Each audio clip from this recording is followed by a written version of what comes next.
kita duduk di sini, kita berdiri di sini, kita berpanas-panas ria di sini. Ini dalam rangka menuntut hak kita. Beberapa minggu yang lalu, beberapa minggu yang lalu kami sudah menyampaikan aspirasi kami di Kementerian BUMN. Ternyata Kementerian BUMN akses untuk menuju ke tol.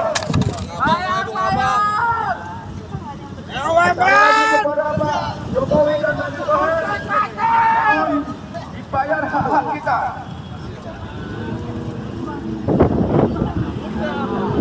Bayar.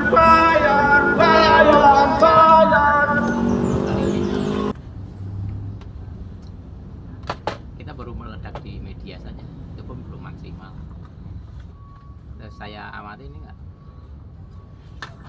satu partai pun belum ada yang bisa memahami rakyat, termasuk partai yang selama ini berkuar-kuar partai wong cilik,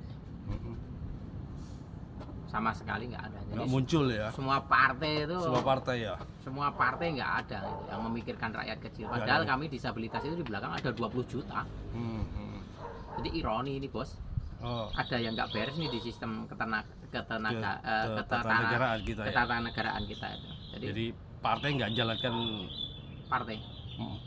partai nggak jalan ini mekanisme dalam aspirasi rakyat.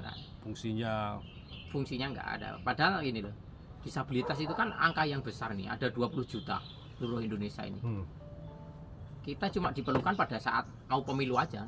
Ternyata setelah ada masalah kayak gini, mana ada yang turun tangan. Kita udah ngajuin surat ke DPR pun susahnya minta ampun. Kita udah 2 kali loh ngajuin surat ke sana. Ngajuin surat ke DPR 2 kali? Udah 2 kali nih bukti-buktinya. Pak Wanto tanya. Terus belum pada tanggapannya? Belum ada. Masuk aja susah.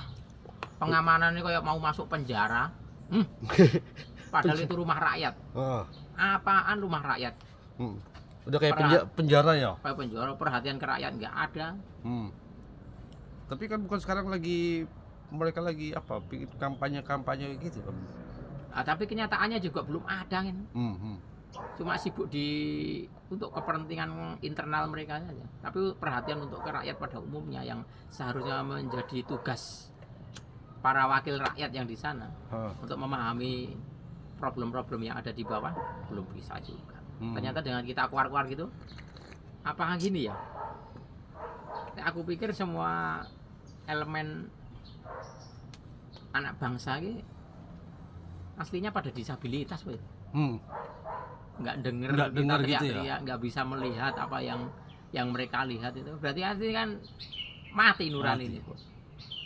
Telinganya budak atau gimana Mungkin perlu katen bat ya Pak Wanto. Gitu. Yang jelas sampai sekarang belum ada partai pun yang melihat ini sebuah kasus. Padahal sebenarnya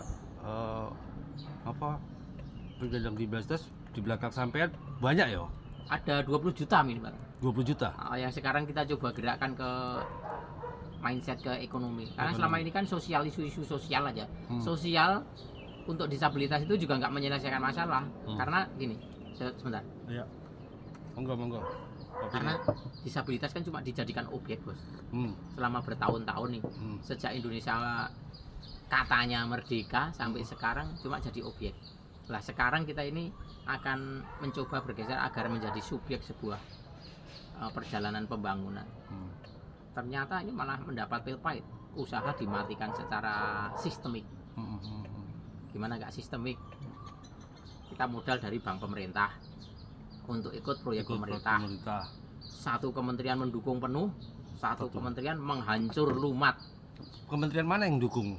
Kemarin Kementerian Investasi dan BKPM, Badan Koordinasi Penanaman Modal. Jadi mereka itu malah mempermudah usaha kami, kita malah didukung. Jadi kemarin mereka juga menyampaikan arahan Presiden bahwa UMKM, terutama UMKM disabilitas, pengusaha besar nasional harus merangkul pengusaha yang lokal, pengusaha daerah agar terjadi pemerataan ekonomi. Apalagi ini BUMN, berarti kan itu nggak harus diarahkan aja, kan harusnya udah paham bahwa ini pengusaha yang di daerah ini dirangkul, tapi ini sebaliknya yang terjadi. Mati. Tapi gimana? Kan kayak gini. Berarti yang mendukung adalah Kementerian investasi. Ya. Terus kemudian yang membunuh atau mematikan adalah Kementerian BUMN. BUMN. Ya. Nah, tapi kan BUMN ini juga kemarin PP-nya kan karena juga dengan presiden. Nah, ini piye ini? Gimana jadinya nih? Lah ini PP-nya kan juga tumpang tindih, Bos. Yang pertama PP yang berkaitan dengan Istaka Karya nih kemarin. Kemarin katanya terjadi perjanjian mau bayar. Mau dibayar 9 tahun, ternyata di tahun ke-9 ingkar juga nggak bayar. Terus jadi keluar PP pembubaran. Terus keluar PP pembubaran. Padahal PP pembubaran itu kan ini masih berproses di pengadilan. Artinya apa? Langkah hukum kan masih ada peluang, mungkin dikasasi di tingkat Mahkamah Agung. Lah kok tiba-tiba dibubarkan? Nah ini yang bermain ini sebenarnya siapa? Ini sebenarnya mementingkan rakyat, memikirkan rakyat, atau mau membunuh rakyat, menghancurkan rakyat. Terjadi pemiskinan ini. Iya. Pemiskinan, udah pemiskinan deh. Terus kalau kan ya mungkin ya kalau dalam aksi-aksi mungkin sampean yang terlihat sampean dewe nih sendiri. Iya. Nah itu gimana nih kalau dengan teman-teman yang lain nih?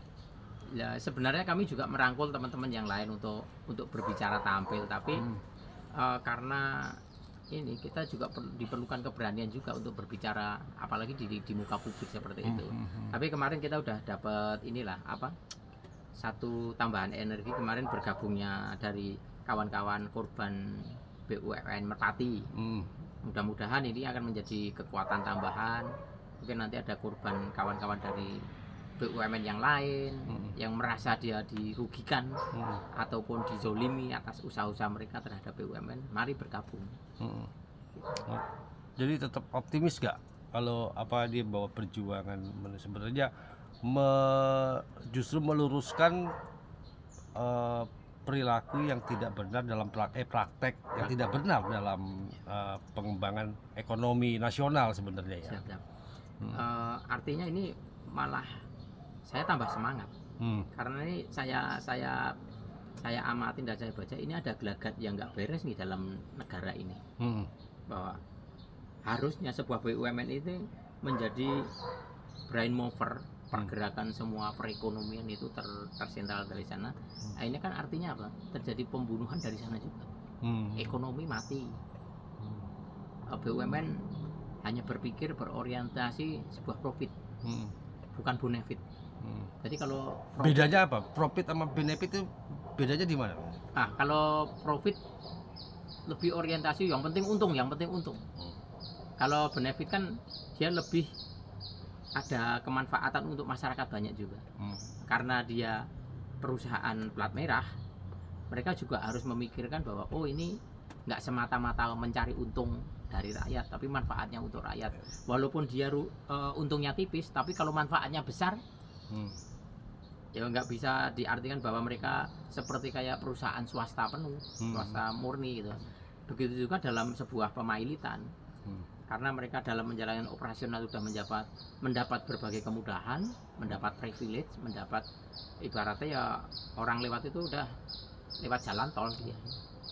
Beda sama kayak kita perusahaan swasta, ibaratnya kita nyari mangsa ya dia mencari mangsa di dalam kandang di kebun binatang. Kalau kita kan di hutan belantara rimba, gitu.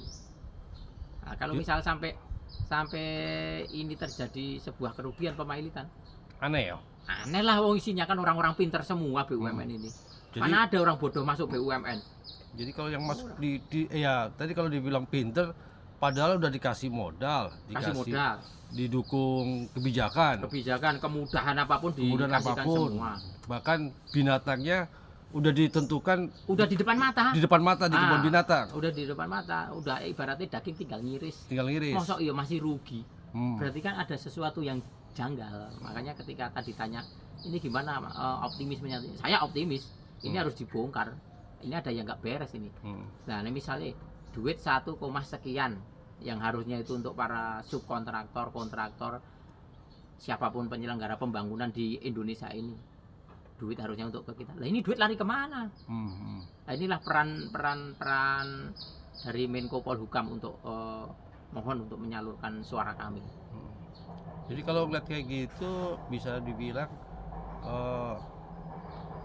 yang akan membangun ibu kota, memindahkan ibu kota IKN, ibu kota negara ya, itu bakal juga bisa tersendat ya?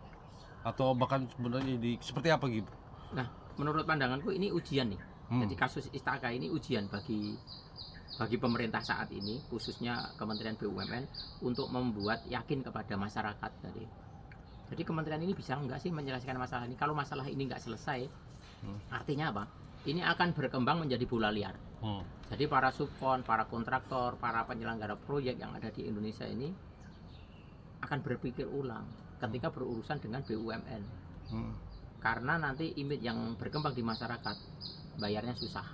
Atau memang ini disengaja seperti itu untuk menggagalkan itu? Nah, ini yang skenario perlu penelaahan lebih lanjut.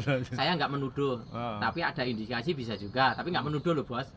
Ada indikasi bisa juga. Semua orang punya kepentingan, tapi bukan kapasitas saya lah untuk menelaah sampai sana. Yang jelas ini kami mengalami kesulitan ini. Udah dua kali kami menyampaikan aspirasi, nggak ada tanggapan dari partai-partai yang harusnya bisa menyuarakan kita pun nggak ada tanggapan. Partai apa aja yang semua partai? Semua partai. Tapi yang diharapkan partai apa ya? Partai besar atau kan sekarang ada dua istilahnya, yang partai pemerintah dan partai oposisi. Lah yang partai pemerintah kan yang selama ini berkuar-kuar wong cilik. Ah, kita ini wong cilik, rakyat jelata ya bos. Orang yang mikir juga. Gitu. Enggak, sama sekali enggak. Ah, enggak ada. Enggak ada. Bullshit semua. Oke Mas, suwun atas bincang-bincang santainya. Bincang-bincang, ngopi-ngopi ayo ngopi. Ngopi-ngopi ya. Ayo ngopi sedulur.